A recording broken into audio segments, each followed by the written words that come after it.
ನಮಸ್ಕಾರ. ನಾಳೆ ಅಂದ್ರೆ ಏಪ್ರಿಲ್ 6ರಂದು ರಾಮನವಮಿಗೆ ಆಚರಣೆಗೆ ಸಕಲ ಸಿದ್ಧತೆ ನಡೀತಾ ಇದೆ. ಪ್ರತಿ ವರ್ಷ ಚೈತ್ರ ಮಾಸದ ಶುಕ್ಲ ಪಕ್ಷದ 9ನೇ ದಿನವನ್ನ ರಾಮನವಮಿ ಎಂದು ಆಚರಿಸಲಾಗುತ್ತೆ. ಅಲ್ಲದೆ ಈ ಬಾರಿಯ ರಾಮನವಮಿಯನ್ನು ಜ್ಯೋತಿಷ್ಯದ ದೃಷ್ಟಿಕೋನದಿಂದಲೂ ಬಹಳ ವಿಶೇಷವೆಂದು ಪರಿಗಣಿಸಲಾಗುತ್ತಿದೆ. ಏಕೆಂದರೆ ಸುಕರ್ಮ, ಧೃತಿ ಮತ್ತು ಸರ್ವಾರ್ಥ ಸಿದ್ಧಿ ಯೋಗದ ಸಂಯೋಜನೆಯು ಈ ದಿನದಂದು ರೂಪುಗೊಳ್ಳುತ್ತದೆ ಎನ್ನಲಾಗಿದೆ. ಹಾಗಾಗಿ ಈ ಬಾರಿ ರಾಮನವಮಿಯಂದು ಕೆಲವು ರಾಶಿಯ ಜನರು ಶ್ರೀರಾಮನ ವಿಶೇಷ ಆಶೀರ್ವಾದವನ್ನ ಪಡೆಯಲಿದ್ದಾರೆ. ಹೌದು, ಮೇಷರಾಶಿ, ಕರ್ಕಾಟಕ ರಾಶಿ ಹಾಗೂ ಧನು ರಾಶಿ.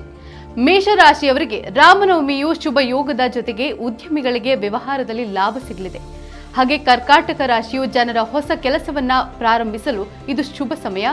ಉದ್ಯೋಗಿಗಳಿಗೆ ಹೊಸ ಅವಕಾಶಗಳು ಸಿಗುವ ಸಾಧ್ಯತೆ ಹೆಚ್ಚಿದೆ. ಧನು ರಾಶಿಯವರಿಗೆ ರಾಮನವಮಿಯ ದಿನವು ತುಂಬಾ ವಿಶೇಷವಾಗಿದೆ. ಉದ್ಯೋಗಿಗಳಿಗೆ ತಮ್ಮ ವೃತ್ತಿ ಜೀವನದಲ್ಲಿ ಹೊಸ ಅವಕಾಶಗಳು ಸಿಗಲಿದೆ. ಆರ್ಥಿಕ ಪರಿಸ್ಥಿತಿ ಉತ್ತಮವಾಗಿರಲಿದೆ. ಬಾಕಿ ಇರುವ ಎಲ್ಲ ಕೆಲಸಗಳು ಪೂರ್ಣಗೊಳ್ಳುತ್ತದೆ.